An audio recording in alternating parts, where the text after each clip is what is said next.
Hello' everyone, এটা নতুন ভিডিঅ'লৈ স্বাগতম জনাইছোঁ আৰু আজি আমি ডিছকাছ কৰিম এছাম পুলিচৰ 2025ৰ ABUB, APRO বা তেনেকুৱা লেভেলৰ যিখিনি জবৰ কাৰণে এক্সাম হৈছিলে তাৰ আমি কুৱেশ্যন পেপাৰখন চাম আৰু বিশেষকৈ আজি মেথছ ছেকশ্যনটো চাম। মেথছৰ আমাৰ 20টা কুৱেশ্যন আহিছিলে। 20টা কুৱেশ্যনৰ ভিতৰত আজি আমি 10টা কুৱেশ্যন আলোচনা কৰিম, ঠিক আছে। আমি লৈছোঁ কুৱেশ্যন বুকলেট, যিটো এ চিৰিজ আছে, এ চিৰিজটো লৈছোঁ। চ' মেথছৰ ফাৰ্ষ্ট কুৱেশ্যনটো আমি এতিয়া চাম। ফাৰ্ষ্ট কুৱেশ্যনটো আমাক কি দিয়া আছে চাওক। 1289 1299 লগত কি ন্যূনতম সংখ্যা যোগ কৰিলে ই এটা পূৰ্ণবৰ্গ সংখ্যা হ'ব। এইটো আমাৰ ক্লাছ 8ত যিটো 8 আছে আমাৰ চেবাৰ ক্লাছ 8ত এটা বৰ্গ আৰু বৰ্গমূল বুলি এটা চেপ্টাৰ আছে। তাত আপোনালোকে যদি ভালকৈ চাই এনেকুৱা ধৰণৰ অংক দেখিবলৈ পাব বা পূৰ্ণবৰ্গ সংখ্যা বা বৰ্গমূল উলিওৱাৰ বিভিন্ন ধৰণৰ কুৱেশ্যন পাব। তাৰ পৰা আহিছে আচলতে আমাৰ অসমৰ যিখিনি চাকৰিৰ মানে পৰীক্ষা হয়, আপোনালোকে জানে যে 8ৰ পৰা যদি 10লৈকে কিতাপখিনি ভালকৈ চাই তো মেক্সিমাম কুৱেশ্যন আপোনালোকে ধুনীয়াকৈ কৰিব পাৰিব আৰু বেছিক এইখিনিয়ে হয়। আমি চাম what is the minimum number to be added to 1289 so that it becomes a perfect square. Perfect square মানে হৈছে কি চাওক, এতিয়া 4টো এটা স্কুৱেৰ, কিহৰ স্কুৱেৰ হয়? চ' 2ৰ এটা পূৰ্ণবৰ্গ সংখ্যা হয়। 2ৰ পূৰ্ণবৰ্গ মানে 2 স্কুৱেৰ কৰি দিলে আমি 4 পাম। এতিয়া আকৌ যদি চাওঁ 9টো কিহৰ স্কুৱেৰ হয়? 9টো স্কুৱেৰ হয় 3 মানে 3 স্কুৱেৰ কৰি দিলে 9 পাম। চ' এই 9, 4 এনেকুৱা এইবিলাক হৈছে পূৰ্ণবৰ্গ সংখ্যা। চ' আমি এই 1289টোৰ লগত কি প্লাছ কৰিলে এটা পূৰ্ণবৰ্গ সংখ্যা পাম, এইটো আমি উলিওৱাৰ এটা টেকনিক আছে বা নিয়ম এটা আছে, সেইটো এতিয়া চাই ল'ব। এতিয়া আমি কেনেকৈ কৰিব লাগিব? 1289টো আমি কৰি ল'লো। তাৰপিছত আমি ইয়াক কি কৰিব লাগিব? দুটাকৈ গোট কৰি বনাব লাগিব। অৰ্থাৎ এনেকৈ এটা গোট বনালো, এনেকৈ এটা গোট বনালো। দুটা সংখ্যাৰ আমি গোট বনাব লাগিব। প্ৰথম কথা এইকেইটা ষ্টেপ কিন্তু মনত ৰাখিব ধুনীয়াকৈ। ক্লাছ 8ৰ মেথছৰ কিতাপখনত দিয়াই আছে, তথাপিতো মই আপোনালোকক বুজাই দিছো। এতিয়া এইখিনি ভালকৈ মনত ৰাখিব। এতিয়া কি কৰিব লাগিব? যিটো আমি দুটা গোট বনালো, ঠিক আছে। চ' প্ৰথম যিটো গোট আছে এইটোৰ সমান নতুবা ইয়াতকৈ সৰু এটা পূৰ্ণবৰ্গ সংখ্যা বিচাৰিব লাগিব। অৰ্থাৎ 12টোতো পূৰ্ণবৰ্গ সংখ্যা নহয়, গতিকে ইয়াতকৈ ন্যূনতম, ইয়াতকৈ সৰু এটা পূৰ্ণবৰ্গ সংখ্যা বিচাৰিব লাগিব যিটো 12ৰ ওচৰৰ হয়। চ' আমি কি বিচাৰিব পাৰো? সেইটো আমি পাব পাৰো যে 9। চ' 9টো 12ৰ সৰু আৰু ওচৰৰ মানে পূৰ্ণবৰ্গ সংখ্যা। এতিয়া 9টো আমি কিহৰ মানে বৰ্গ পাম? 3। গতিকে 3 ইয়াতে আমি কি কৰিলো? ভাজকটো 3 লিখিলো আৰু ভাগফলটো 3 লিখিলো, ঠিক আছে। চ' আমি এতিয়া ইয়াক যদি সমাধান কৰো কিমান পাম? ইয়াতে আহিব 3 আৰু এই নেক্সট যিটো নাম্বাৰ কেইটা ৰৈ যাব এইকেইটা তলত নামি আহিব, ঠিক আছে। আমি নতুন সংখ্যাটো বা ভাজ্যটো আমি কি পালো? 389। এতিয়া আমি 389টোক আকৌ ভাগ কৰিব লাগিব। এতিয়া আমি ইয়াতে নেক্সট নিয়ম কি পাম? যিটো আমি ভাগফল পালো সেইটো দুগুণ কৰিব লাগিব। অৰ্থাৎ ইয়াতে 6 লিখিলো আৰু ইয়াতে নেক্সট ওচৰত এটা নাম্বাৰ লিখিব লাগিব। সেই নাম্বাৰটো আমি কেনেকৈ উলিয়াম? সেই নাম্বাৰটো উলিয়াম চাব। ইয়াতে আমি যিটো নাম্বাৰ দিম, x ধৰা হ'ল, আমি ধৰি ললো, সেই xটোৱে আমি ইয়াতে ভাগফলতো লিখিব লাগিব আৰু এই খালী স্থানখিনিতো লিখিব লাগিব। কিন্তু আমি কি কৰিব লাগিব? এই ভাগফল আৰু ইয়াতে xটো বহুৱাই দিলে, মানে এনেকৈ যদি আমি লিখো 6x into x কৰিলে আমি কি পাব লাগিব? এই 389 নতুবা তাতকৈ ডাঙৰ সংখ্যা এটা পাব লাগিব। এতিয়া কি কৰিম? 389তকৈ ডাঙৰ এটা পূৰ্ণবৰ্গ সংখ্যা বিচাৰিম, ঠিক আছে। চ' 6ৰ লগত ইয়াতে xৰ ঠাইত কি বহুৱালে আমি 389তকৈ এটা ডাঙৰ পূৰ্ণবৰ্গ সংখ্যা পাম? চ' আমি যদি ইয়াতে 6 বহুৱাই দিওঁ, ইয়াতো কি হ'ব? 6 আমাৰ আহি যাব। চ' এতিয়া চাব, চ' 66 আৰু 6 যদি আমি মাল্টিপ্লাই কৰোঁ, 66 আৰু 6 যদি মাল্টিপ্লাই কৰোঁ, আমি কিমান পাম জানেনে? 396 পাম। এতিয়া আমি কি কৰিব লাগিব? ইয়াক উলিয়াব লগা হ'লে ডাঙৰটোৰ পৰা সৰুটো বিয়োগ কৰি দিব লাগিব। মানে 396ৰ পৰা 389টো বিয়োগ কৰি দিব লাগিব। চ' আমি ইয়াৰ এনচাৰটো কি পাম? এনচাৰটো পাম আমি 7। চ' আমি 7 যদি এই 1289ৰ লগত যদি প্লাছ কৰি দিওঁ, তেতিয়াহ'লে আমি এটা পূৰ্ণবৰ্গ সংখ্যা পাম। চ' ইয়াতে এনচাৰ কোনটো হ'ব? এনচাৰ বি, 7টো হ'ব। 5 নম্বৰ কুৱেশ্যনটোত কি দিছে? এটা সামান্তৰিকৰ ভূমি আৰু উচ্চতাৰ দিশ ক্ৰমে 5 চেণ্টিমিটাৰ আৰু 3 চেণ্টিমিটাৰ। সামান্তৰিকটোৰ কালি উলিওৱা। চ' ইয়াৰ আমি সূত্ৰটো কি পাইছিলো? কালি উলিওৱা সূত্ৰটো পাইছিলো আমি কি পাইছিলো? ভূমি পূৰণ উচ্চতা পাইছিলো।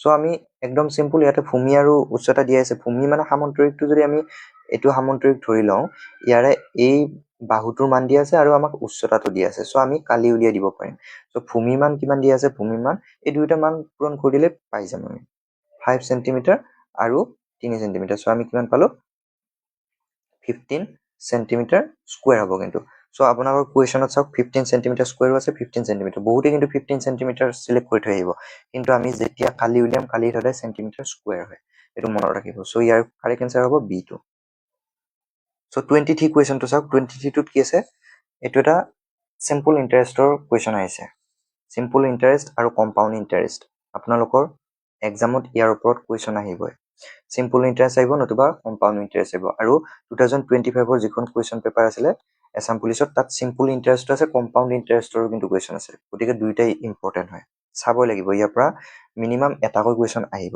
সো কোৱেশ্যনটো আমি চাই লও বছৰি 10% সৰল সুতৰ হাৰত কোনো মূলধন কিমান বছৰত দুগুণ হ'ব এতিয়া মানে কি সুধিছে আমাক যদি 100 টকা এটা কাৰোবাক আমি সুতত দিছো সো আমি কিমান বছৰৰ পাছত আমি 200 টকা কৰি পাম মানে ইয়াৰ দুগুণ হ'ব 100ৰ দুগুণ হ'ব এটো সুধিছে সো আমি সৰল সুতৰ মানে যেটো সূত্ৰ আছিল হেতু আমি কি পাইছিলো সিম্পল ইন্টাৰেষ্টৰ আমি সূত্ৰটো পাইছিলো প্ৰিন্সিপাল ৰেট অফ ইন্টাৰেষ্ট আৰু টাইম আমি গোটেইখিনি পূৰণ কৰি কি হেৰে হৰণ কৰিব লাগিব 100 এৰে হৰণ কৰিব লাগিব আমি কাৰোবাক 100 টকা এটা সুতত দিছিলো বা আমি মূলধন এটা 100 টকা এটা কাৰোবাক দিছিলো ঠিক আছে আমি সুত লম সো আমি কেতিয়া 200 টকা কৰি পাম যেতিয়া সুতটো গৈ কিনে 100 টকা হ'ব ঠিক আছে আপুনি 100 টকাটো মূলধনটো পাবই লগতে তাৰ লগত সুতটো 100 টকা হ'ব লাগিব সো আমি যদি চাও সিম্পল ইন্টাৰেষ্ট কিমান হ'ব লাগিব সিম্পল ইন্টাৰেষ্ট মানে আমি যদি টোটাল এমাউন্ট যিমান পাম তাৰ পৰা যদি আমি মূলধনটো বা প্ৰিন্সিপালটো যদি আমি মাইনাস কৰি দিও তেতিয়া হলে আমাৰ মুঠতে কিমান থাকিব লাগিব দুইগুণ প্ৰিন্সিপালৰ দুইগুণ হ'ব লাগিব সো এমাউন্টটো 2p পাব লাগিব তাৰ পৰা আমি যদি প্ৰিন্সিপাল বা মূলধনটো বিয়োগ কৰি দিও তেতিয়া হলে আমাৰ ইন্টাৰেষ্টটো আমি মূলধনৰ সমানে পাব লাগিব একদম সিম্পল হয় বুজি পাইছো আমি এখিনি সো এতিয়া চাব আমি যদি এটো ফৰ্মুলাত পাতি দিও সিম্পল ইন্টাৰেষ্ট কি হ'ব সিম্পল ইন্টাৰেষ্টৰ ঠাইত আমি প্ৰিন্সিপালটোৱে পাম মানে ইন্টাৰেষ্টটো 100 টকা মূলধনো 100 টকা তেতিয়া গলে আমি ৰিটাৰ্ণ যেতিয়া 200 টকা পাম মানে আমি দিয়া পইচাটো দুগুণ হ'ল এতিয়া প্ৰিন্সিপালটো মানে মূলধনটো হ'ব তাৰ পাছত আমি সো সূত্ৰ মতে এতিয়া মূলধনটো মূলধনে পাতি দিম লগতে আমাক ৰেট অফ ইন্টাৰেষ্ট কিমান দিয়া আছে ৰেট অফ ইন্টাৰেষ্টটো আমাক দিয়া আছে 10% ঠিক আছে আৰু আমাক কি কৈছে টাইমটো কিমান লাগিব আমাক সুধিছে সো টাইম আমি নাজানো টাইমে লিখিলো সো তলত 100 এতিয়া চাওক সো এতিয়া আমি কি কৰিম ইয়াতে প্ৰিন্সিপাল আৰু প্ৰিন্সিপালটো কাটি দিব পাৰো দুইটাই একেই হয় দুইটা ভ্যালু একেই হয় গতিকে কাটি দিলো ইয়াক আমি যদি কি কৰো 10 ৰে 100 কিমান বাৰ যাব 10 বাৰ যাব সো আমি যদি ইয়াতে এতিয়া কৰো টাইমটো আমি কিমান পাম টাইমটো 10 ইয়াৰ্স পাম 10 ইয়াৰ্স পাম সো ইয়াতে কোনটো এনসাৰ হ'ব এনসাৰ সি 10 বছৰত আমাৰ মানে মূলধনটো দুগুণ হ'ব আমি যদি 100 টকা দিছো 10 বছৰ দিয়াৰ পাছত আমি টোটাল 200 টকা কৰি ৰিটাৰ্ণ পাম কৰিব পাৰিলে নেক্সট আপ 24 টো খুব ইম্পৰ্টেন্ট হয় এনেকুৱা কোৱেশ্যনত বহুতৰে মানে প্ৰবলেম হয় কনসেপ্ট যদি ক্লিয়াৰ নাথাকে একদম আপোনালোকৰ ভুল হোৱাটো 100% গতিকে কনসেপ্টটো আপোনালোকে ক্লিয়াৰ কৰিব লাগিব এতিয়া ইয়াতে কৈছে চাওক এ আৰু বি এ যথাক্ৰমে 10000 টকা আৰু 6400 টকা দি এটা অংশীদাৰী ব্যৱসায় আৰম্ভ কৰিছিল মানে দুইটাই লগ হৈ এটা ব্যৱসায় আৰম্ভ কৰিছিলে 5 মাহৰ পাছত এ 3000 টকা উঠাই ললে মানে তেওঁলোকে বিজনেসটো ষ্টাৰ্ট কৰিলে কিন্তু 5 মাহ পিছত এ ক'লে যে মই তাৰ পৰা 3000 টকা উঠাই লম মই 10000 টকা ইনভেষ্ট নকৰো মই 3000 টকা লৈ লম আৰু কি কৰিলে বিয়ে তেওঁৰ অংশৰ লগত 600 টকা যোগ কৰিলে বিয়ে কিন্তু কি কৰিলে তেওঁ যে প্ৰথমতে 6400 টকা মানে দি কিনে বিজনেসটো কৰিছিলে তেওঁ ক'লে যে মই আৰু 600 টকা দি দিম আৰু বিয়ে কি কৰিছে বিয়ে সক্ৰিয় অংশীদাৰী হিচাপে বাৰ্ষিক লাভৰ 10% বেতন হিচাপে পায় সো বছৰত তেওঁলোকৰ যিমান প্ৰফিট হয় তাৰ পৰা তেওঁ কিন্তু বিয়ে কি পায় 10% এটা মানে পাই যায় বেতন হিচাপে স্যালাৰি হিচাপে গতিকে এবছৰৰ মূৰত মুঠ লাভ 16000 টকা হলে বিৰ লাভাংশ কিমান হ'ব মানে বিয়ে কিমান প্ৰফিট পাব এটো দিছে এটো এতিয়া আমি কৰি চাম চাব আমি কি উলিয়াব লাগিব যে বিয়ে আসলতে কিমান স্যালাৰি পায় স্যালাৰিটো কৰ পৰা পায় লাভৰ পৰা বাৰ্ষিক লাভৰ পৰা চাওক ইয়াতে কোৱেশ্যনতে দি দিছে বাৰ্ষিক লাভৰ পৰা তেওঁলোকৰ বাৰ্ষিক লাভ কিমান বিৰ স্যালাৰি কিমান হ'ব স্যালাৰি অফ বি কিমান হ'ব স্যালাৰি অফ বি হ'ব 10% পাই কিহৰ পাই এই বাৰ্ষিক যিখিনি লাভ হয় বাৰ্ষিক লাভ কিমান 16000 টকা 16000 টকাৰ তেওঁ 10% পায় সো এখিনি যদি আমি কাটাকাটি কৰি দিও কিমান পাম 1600 টকা বিয়ে বেতন হিচাপে বাৰ্ষিক হিচাপত পায় ধৰিব পাৰিলে এতিয়া চাব এই যে 16,000 টকা আছিলে তাৰ পৰাতো বিয়ে চেলাৰীটো পাই গ'ল বাকী কিমান থাকিলে প্ৰফিট বাকী যিখিনি প্ৰফিট থাকিব সেইখিনিহে বি আৰু এৰ মাজত ডিফাৰেন্স মানে ভগাই ল'ব দুইটাই ধৰিব পাৰিছেনে চ' ৰিমেইনিং কিমান থাকিলে মানে বাচি কিমান থাকিলে ৰিমেইনিং প্ৰফিট কিমান থাকিলে 16,000 ৰ পৰা 1600 টকা মাইনাছ হৈ যাব চ' বাকী থাকিলে আমাৰ 14,400 টকা বাকী থাকিব এই 14,400 টকা যিটো হ'ব তাৰ পৰাহে দুইটাই ভগাই ল'ব প্ৰফিটটো ঠিক আছে এতিয়া আমি এইখিনি উলিয়াই ল'লো আমি এতিয়া চাম ইনভেষ্টমেণ্ট টোটেল ইনভেষ্টমেণ্ট কোনে কিমান কৰিছিলে যদি আমি এৰ ইনভেষ্টমেণ্টটো চাওঁ এ কি কৰিছিলে প্ৰথম 5 মাহ 10,000 কৈ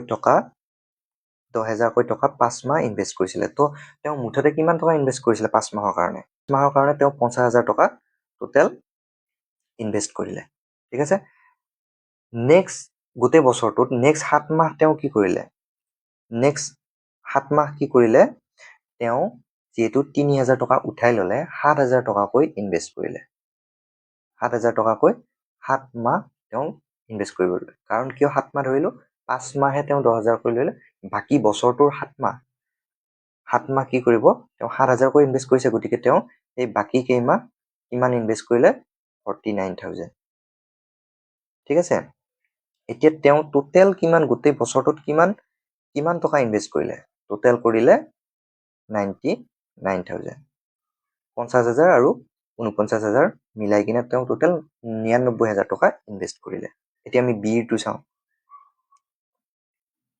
বিয়ে কিমান কৰিব বিয়ে প্ৰথমতে 5 মাহৰ কাৰণে 6,400 টকাকৈ ইনভেষ্ট কৰিছিলে 5 মাহৰ কাৰণে 6,400 টকাকৈ 5 মাহৰ কাৰণে ইনভেষ্ট কৰিছিলে চ' তেখেতৰ টোটেল ইনভেষ্টমেণ্ট কিমান হ'ব 32,000 এতিয়া 5 মাহ 6,400 টকাকৈ কৰিলে নেক্সট 6 মাহৰ পৰা কি কৰিব মানে বছৰটোৰ বাকী 7 মাহ কি কৰিব বাকী 7 মাহ তেওঁ আৰু 600 টকা যিহেতু ইনভেষ্ট কৰিলে 600 টকা ইনভেষ্ট কৰাৰ লগে তেওঁ 7,000 টকাকৈ বাকী 7 মাহ ইনভেষ্ট কৰিলে চ' ইয়াতেও তেখেতৰ কিমান হ'ল টোটেল 49,000 চ' এতিয়া বিয়েৰ টোটেল কিমান হ'ল বিৰ টোটেল ইনভেষ্টমেণ্ট 32,000 আৰু 49,000 টোটেল 81,000 চ' আমি পাই গ'লো কি পালো যে এ কিমান টকা ইনভেষ্ট কৰিলে আৰু বিয়ে কিমান টকা ইনভেষ্ট কৰিলে এ কৰিলে 99,000 বিয়ে কিমান কৰিলে 81,000 এইটো যদি আমি এতিয়া ৰেচিঅ'ত উলিয়াই লওঁ ৰেচিঅ'ত উলিয়াই ল'লে কিমান হ'ব ইয়াক কিমানেৰে কাটিব পাৰো শূন্যকেইটা কাটি ল'লো 9ৰে আমি কিমান কৰিব পাৰো 9ৰে 99 11 বাৰ যায় আৰু 9ৰে 81 9 বাৰ যায় চ' আমি যদি ৰেচিঅ' উলিয়াই লওঁ 11:9 হ'ল এটা দুইটা যোগ কৰিলে আমি কিমান পাম 20 পাম 20ৰ ভেলু কিমান দি আছে মানে এই 20 টকা জমা কৰাৰ বিনিময়ত প্ৰফিট কিমান পালে 14,400 টকা পালে 14,400 টকা কিয় হ'ল কাৰণ অলৰেডি বিয়ে চেলাৰী হিচাপে 1600 টকাকৈ লৈ আছে চ' বাকী 14,400 টকা তেওঁলোকৰ প্ৰফিট থাকিব ঠিক আছে চ' 1 টকা ইনভেষ্ট কৰিলে কিমান পালে হয় 14,400 divided by 20 এতিয়া আমাক কি সুধিছে আমাক কুৱেশ্যনত সুধিছে যে বিৰ লাভাংশ কিমান বিৰ কিমান মানে ৰেচিঅ' আছে 9 চ' 9 ৰেচিঅ' কিমান হ'ব 9 ৰেচিঅ' হ'ব 14,400 divided by 20 into 9 চ' এইটো যদি আমি কাটাকাটি কৰি দিওঁ কিমান পাম কাটাকাটি কৰি দিলে পাম 6,480 টকা চ' 6,480 টকা তেওঁ যিটো বাকী থকা মানে প্ৰফিট আছিলে তাৰ পৰা পালে এতিয়া তেওঁটো চেলাৰী হিচাপে পাইছে চ' বিয়ে অল টোটেল কিমান পাব বিয়ে টোটেল কিমান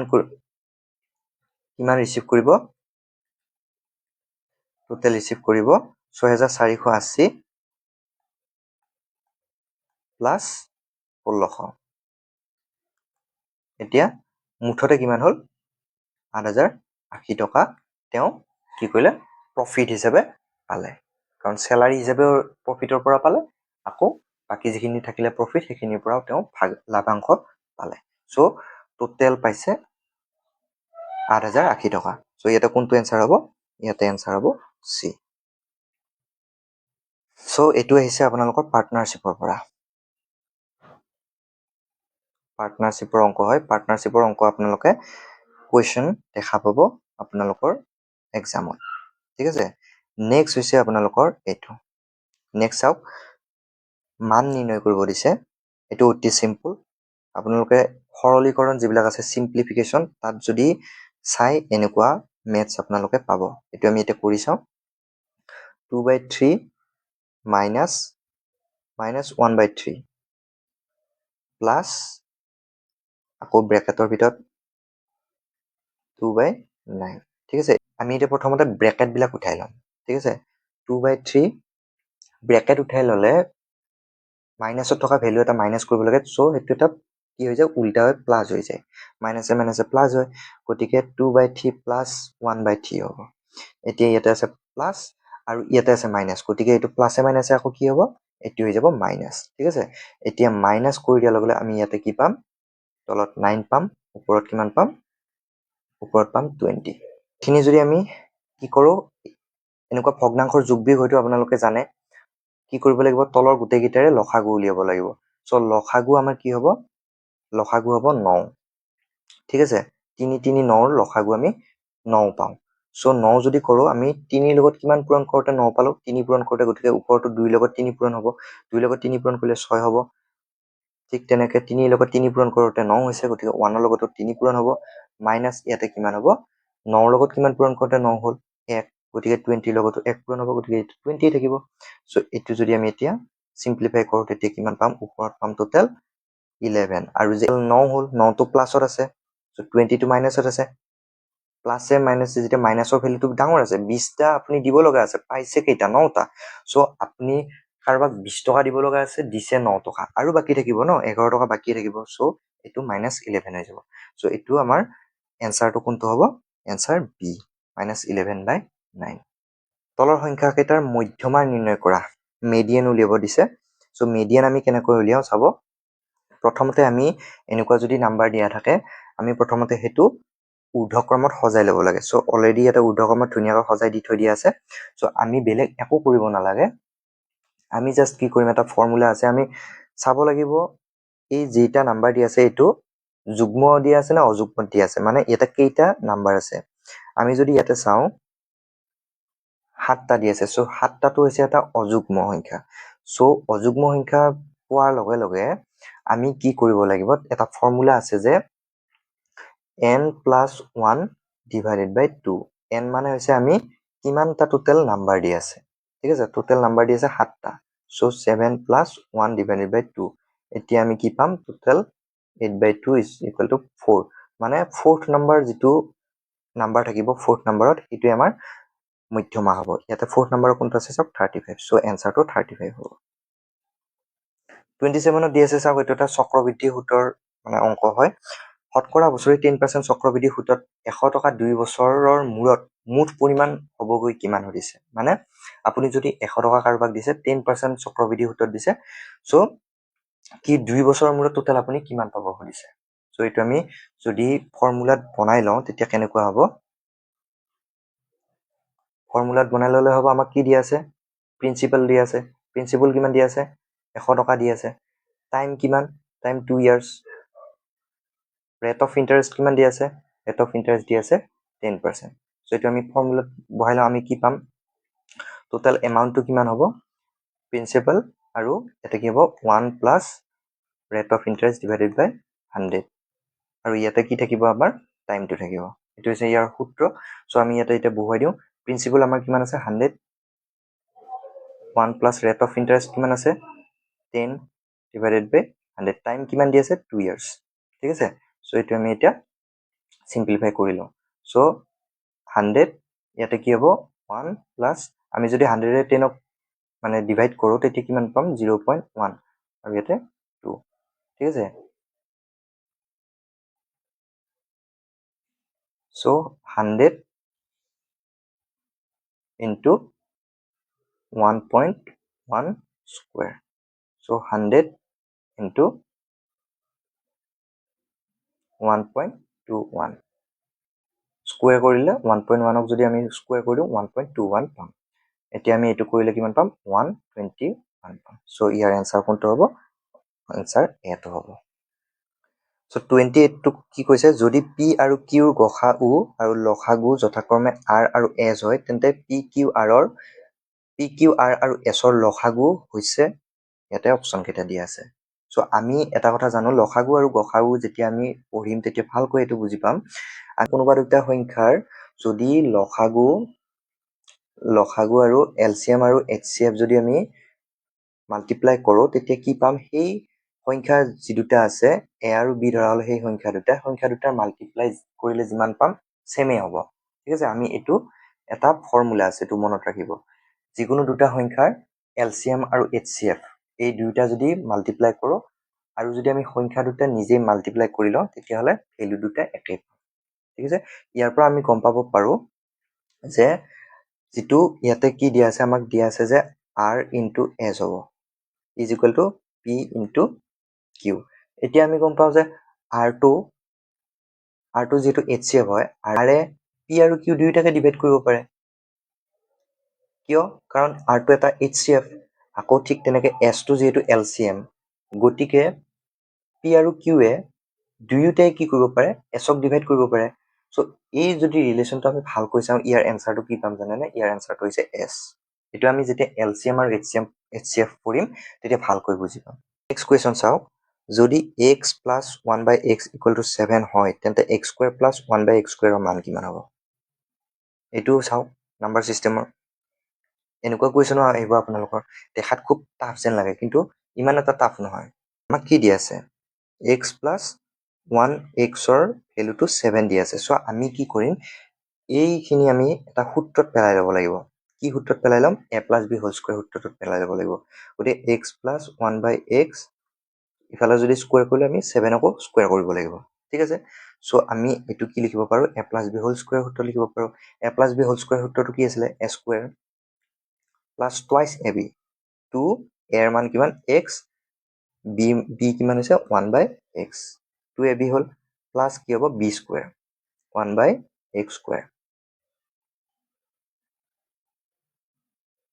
আৰু ইফালে কিমান হল 7 স্কয়াৰ কৰি দিয়াৰ লগে লগে 49 তো আমি যদি এটো কৰো x square plus x x কাটা যাব কাৰণ এইকিটা পূৰণ হৈ আছে x x কাটা যোৱাৰ লগে লগে ইথালে 2 plus ইয়াতে কি থাকিব 1 by x square is equal to 49 এতিয়া চাওক x square plus 1 x square a যেটো মানে ভ্যালু আছে এই ভ্যালুটো আমি 49 ৰ এই ভ্যালুটো আমি রাইট সাইডে লৈ আহিম তেতিয়া হলে কি হ'ব 49 minus 2 x square plus 1 by x is equal to 47 চাওক আমাক কি দিছে 1 x square plus 1 by x square মান দিছে so 1 x square plus 1 by x ৰ মান কিমান হ'ব 47 হ'ব ইয়াতে आंसर কোনটো চাওক d2 সো নেক্সট 30 নম্বৰ কোৱেশ্চনটো কি দিছে 1 ৰ পৰা 25 লৈকে ক্ৰমিক অযুগ্ম সংখ্যাবোৰৰ যোগফল 1 ৰ পৰা 25 লৈকে যদি আমি অযুগ্ম সংখ্যাবিলাকৰ যোগফল উলিয়াব লাগে আমি প্ৰথমতে জানিব লাগে যে 1 ৰ পৰা 25 লৈকে কিমানটা অযুগ্ম সংখ্যা আছে তো আপোনালোকে যদি এটা দুটাকৈ হিসাব কৰি থাকে বহুত টাইম গুচি যাব সো তাৰ কাৰণে এটা ফৰ্মুলা আছে যদি আমাক অযুগ্ম সংখ্যা উলিয়াব লাগে তেতিয়া হলে আপোনালোকে এটো ফৰ্মুলাত কৰি ল'ব পাৰে ঠিক আছে এটো ফৰ্মুলা হৈছে n-1 d ইয়াতে এইকিটা কি বুজায় an মানে হৈছে লাষ্ট টাৰ্ম মানে লাষ্ট টাৰ্ম মানে কি এইটো 1 ৰ পৰা 25 লৈকে 1 ৰ পৰা 25 টোৱে লাষ্ট গতিকে লাষ্ট টাৰ্মটো ইয়াতে হ'ব সো a1 মানে কি হ'ব ফাৰ্স্ট টাৰ্মটো কি আছে এই 1 টো ধৰিব পাৰিলে নেক্সট আমাক কি দি আছে মানে ইহঁতৰ মাজত ডিফাৰেন্সটো কিমান আছে ডিফাৰেন্স অযুগ্ম সংখ্যা বুলি কৈছে সো অযুগ্ম সংখ্যা বুলি কোৱাৰ লগে লগে কি হ'ব 3 5 7 এনেকুৱা হ'ব সো ইহঁতৰ মাজত ডিফাৰেন্স কিমান আছে 2 কৈ আছে সো আমি ইয়াতে এতিয়া এইকিটা বহুৱাই দিলে আমাক কি ওলাই যাব এনসাৰটো ওলাই যাব an ৰ ভ্যালু আমি কিমান পালো লাষ্ট টাৰ্মটো কি পালো 25 সো 25 is equal to কিমান হ'ব a1 মানে ফাৰ্স্ট টাইম 1 প্লাস n ৰ মান আমি কিমান পাইছিলো n ৰ মানটো নাজানো মানে আমাক এটোৱে উলিয়াব দিছে -1 ডিফাৰেন্স কিমান হয় 2 সো আমি এখিনি ক্যালকুলেট কৰিম চাওক ইয়াতে এটো 1 টো ইহঁতৰ লগত প্লাস হৈ আছে সো আমি যদি লেফ্ট সাইডে আনো ইয়াক কি কৰিব লাগিব মাইনাছ কৰিব লাগিব গতিকে 24 পালো এফালে কি থাকিলে n - 1 এটো পূৰণ হৈ আছে কিন্তু 2 সো আমি এটো ইয়াতে পূৰণ হৈ আছে এফালে যদি আনো কি কৰিব লাগিব হৰণ কৰিব লাগিব সো 24 ক যদি 2 ৰে হৰণ কৰি দিও আমি কিমান পাম 12 n - 1 সো n - 1 আছে সো এফালে আছে মাইনাছ হয় এফালে যদি আমি আনো কি হ'ব 13 হ'ব n ৰ ভ্যালু আমি কিমান পালো 13 পালো মানে আমি কি পালো টোটেল নাম্বাৰ কিমানটা পাম অযুগ্ম সংখ্যা 1 ৰ পৰা 25 লৈকে মানে 13টা সংখ্যা আছে ঠিক আছে এতিয়া আমি যোগফল উলিয়াবলৈ কি কৰিব লাগিব যোগফল উলিয়াবলৈ লাগিলে মানে nতম সংখ্যাৰ nতম অযুগ্ম সংখ্যাৰ যদি আমি যোগফল উলিয়াব লাগে তেতিয়াহলে আমি কি কৰিব লাগিব তাৰ ফৰ্মুলাটো হৈছে n স্কয়াৰ এতিয়া n স্কয়াৰ মানে কিমান হ'ব 13 স্কয়াৰ মানে 169 এটা কোনটো হ'ব c2 ইয়াৰ কাৰেক্ট আনসাৰ হ'ব সো আশা কৰিছো আপোনালোকে এইটা বুজি পাইছে আপোনালোকে দেখা পালে কি কি টপিকৰ পৰা আপোনালোকৰ কোৱেশ্চন আহিছে সো এইটা টপিক আপোনালোকৰ মানে খুব ইম্পৰ্টেন্ট হয় প্ৰত্যেকটো এক্সামতে এইটা টপিকৰ ওপৰত কোৱেশ্চন পাবই সো ভালদৰে পঢ়িব পৰৱৰ্তী পৰ্যায়ত মই ইয়াৰ নেক্সট কোৱেশ্চন কেইটা লৈ আহিম লগতে বাকি যিখিনি সেকশনৰ কোৱেশ্চন আছে জেনাৰেল নলেজ হওক বা ৰিজনিঙৰ হওক ইংলিছৰ হওক সো গোটেইখিনি মই লৈ আহিম সো ভিডিওটো সম্পূৰ্ণৰূপে চোৱাৰ বাবে ধন্যবাদ আৰু চেনেলটো সাবস্ক্ৰাইব কৰি ৰাখিব মই এনেকুৱা ভিডিও আগলৈকে লৈ আহিম পুনৰ এটা নতুন ভিডিও লৈ অহাৰ আশা এতিয়ালৈকে থ্যাংক ইউ